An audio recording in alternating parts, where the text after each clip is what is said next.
Angren shahridagilar juda yaxshi biladigan avtostansiyani, avtovokzaldan shundoqqina 200 metr pastga tushganimizda, forsaj vulkanizatsiyani to'g'risida 200 metr pastga tushganimizda mana shunaqa bitta dachani obzorga kelganmiz. Ko'rishingiz mumkin, boq qismimizda bu yog'imizda o'riklarimiz, bu yog'imizda olmalarimiz, giloslarimiz ekib qo'yilgan ekan. Uy egalarining aytishi bo'yicha 2 yilda hosilga kiradi inshaalloh deyapti. Bu tomonimizda ham anorimiz bor. Tashqari tomonimizni ko'rishingiz mumkin, mana bunaqa qilib turib shlakabloklar bilan yopib qo'yilgan, darvozalar qo'yilgan.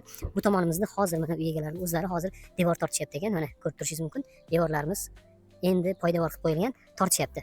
Suvlarimiz bor ekan, svet, suv, gazdan umuman muammosi yo'q. Gaz faqat hali olib kirilmagan. Mana ko'rib turishingiz mumkin, gaz turbalari o'tkazilgan, lekin hali ichkariga olib kirilmagan. Bu yog'imizda hozir akfa oynalar qo'yib qo'yilgan. Tashqari tomonimizga uyimizda esa shlakablokdan qilib turib qurilgan. Shlakablokdan qilib turib qurilgan. Kirganimizda mana ko'rib turishingiz mumkin, 4 ta xona. Bu yoqda bitta xonamiz, bu tomonda bitta sanuzelimiz, ya'ni yuvinish xonamiz. Bu yoqda ham xuddi shunaqa mana bu yog'imizda esa penobloklar qilingan. Shlakablokdan tortib qo'yilgan. Aytganimdek, boq qismimizni ko'rsatib o'tdim. Ko'rishingiz mumkin, hammasi yaxshi holatda. Kelib turib, kimda kvartiradan charchagan bo'lsa, mana shu joylarda yashayman desa ham bo'ladi. Chiroyli holatda bu yoqda mana tapchanlar qilib qo'yilgan ekan.